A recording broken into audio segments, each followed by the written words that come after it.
दरअसल दो तरह की दवाई आती है, एक ब्रांडेड एक जेनरिक। आज दोनों दवाओं का फर्क हम आम आदमी को समझा देते हैं।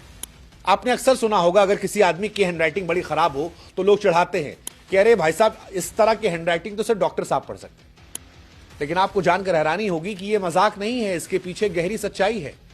असल में डॉक्टर साहब जो पर्चा लिखते हैं वो मरीज के लिए होता ही नहीं है, वो पर्चा दुकानदार के लिए होता है। उसकी लिखावट किसी रहस्यमय कोड जैसी होती है। आम आदमी तो सर पकड़ ले कि लिखे क्या है, इतनी गंदी हैंडराइटिंग कैसे है। पर मेडिकल स्टोर वाला वो एक झलक में पढ़ लेता है कौन सी दवा चाहिए।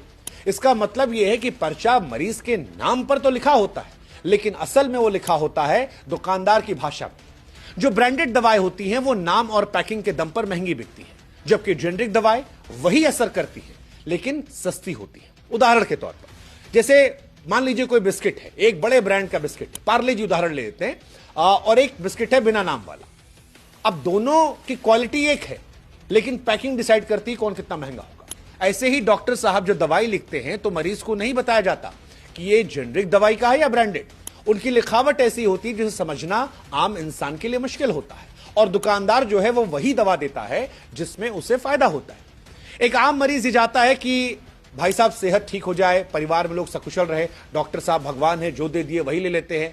लेकिन उससे असल में जानकारी और हक छिपा लिया आता है। जब तक मरीज ही समझेगा ही नहीं, तब तक वो इलाज नहीं बल्कि भरोसे में ठगा जाएगा।